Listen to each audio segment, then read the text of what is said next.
তোজো ব্লগে জানাই তোমাদেরকে অনেক স্বাগতম, অনেক ভালোবাসা। তোমরা সবাই কেমন আছো? আশা করি খুব ভালো আছো, সুস্থ আছো আর সাবধানে আছো। তো আজ অনেক দিন পরে আবার তোমাদের সামনে একটি ভিডিও নিয়ে চলে এলাম।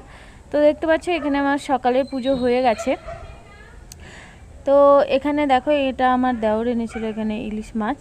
তো এখানে তো ইলিশ মাছের জানোই প্রচুর দাম, এখানে এইটুকু মাছ তাই 1000 টাকা দাম নিয়েছে আর কি। তো এটা দিয়ে করব হচ্ছে একটু ভাজা করব, মানে 8 পিস মাছ রয়েছে, তার মধ্যে দেখো 2 পিস মাছখানে কেটে কেটে এখানে ভাজা করছি, আর করব একটু সর্ষে বাটা।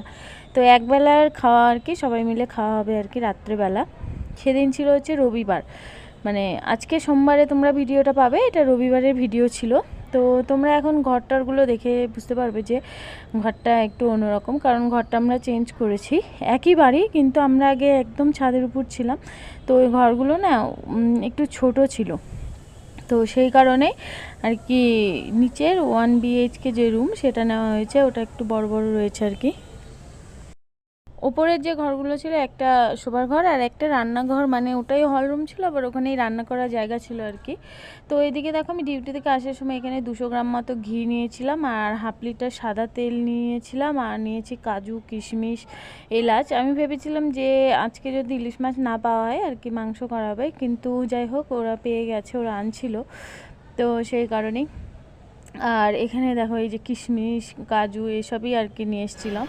তো দেখো এই ঘরটা কিন্তু অন্য ঘর, আর পুরোটা একদম রং করা রয়েছে। তো একজন ছিল আর কি ভাড়া, সে একটা ছেলে, তো সে চলে গেছে, তো সেই কারণে সেই ঘরটা ফাঁকা হয়েছে। তো আমি বললাম যে কাকিমা আমরাই নেব। তো 7,500 মতো ভাড়া চেয়েছিল, কিন্তু 7,000 টাকায় আর কি নিলাম। আর ছাদের ওপরটা ছিল 6,500। আর তার ছাদের ওপরের ঘরটা ছাড়ার আরও একটা কারণ হচ্ছে, ওটা হচ্ছে প্রচুর, ওখানে প্রচুর পরিমাণে হাওয়া হয় আর কি, আর ঠান্ডা আর কি, সবসময় হাওয়া হয়, আর বৃষ্টি পড়লে জল টলও আর কি একটু ঢুকতো আর কি।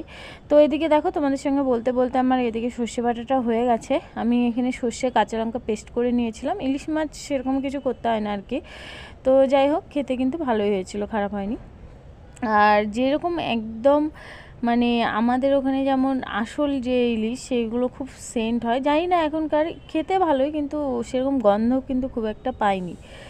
তো যাই হোক, নতুন ঘরে এসে দেখো ইলিশ মাছ রান্না করছি। যদিও বা শনিবারেই ঘরটার পাল্টাপাল্টি হয়েছে, ঘরটারগুলো মা সব পরিষ্কার করেছিল।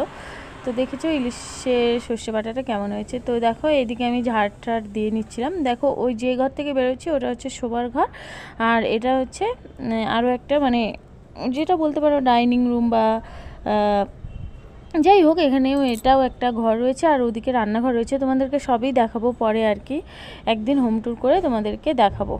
আর শনিবার ছিল কিন্তু আমার ছুটি, আর শনিবারেই সব পাটটার করে পরিষ্কার করা হয়েছে। আর এইদিকে দেখো জানলা থেকে, ঘরের জানালা থেকে আর কি এত সুন্দর একটা ভিউ রয়েছে, মানে ভালো লাগে দেখতে আর কি।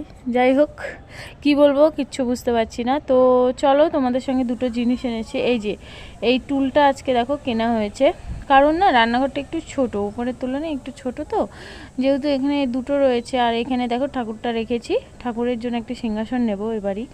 আর এখানে দেখো এই যে একটা 3 থেকে র্যাক নিয়েছি, যাতে জিনিসগুলো মানে অল্পের মধ্যে হয়ে যায়, কারণ একটু অসুবিধা হচ্ছিল জলের ড্রাম টাম রাখলে। তো এই যে তোজোর স্কুলের হোম টাস্ক করছে, এখানে কালার করছে। তো যাই হোক, আমার ভিডিওটা কেমন লাগলো অবশ্যই জানিও। আজকের ভিডিওটা এই পর্যন্তই, টাটা সবাইকে।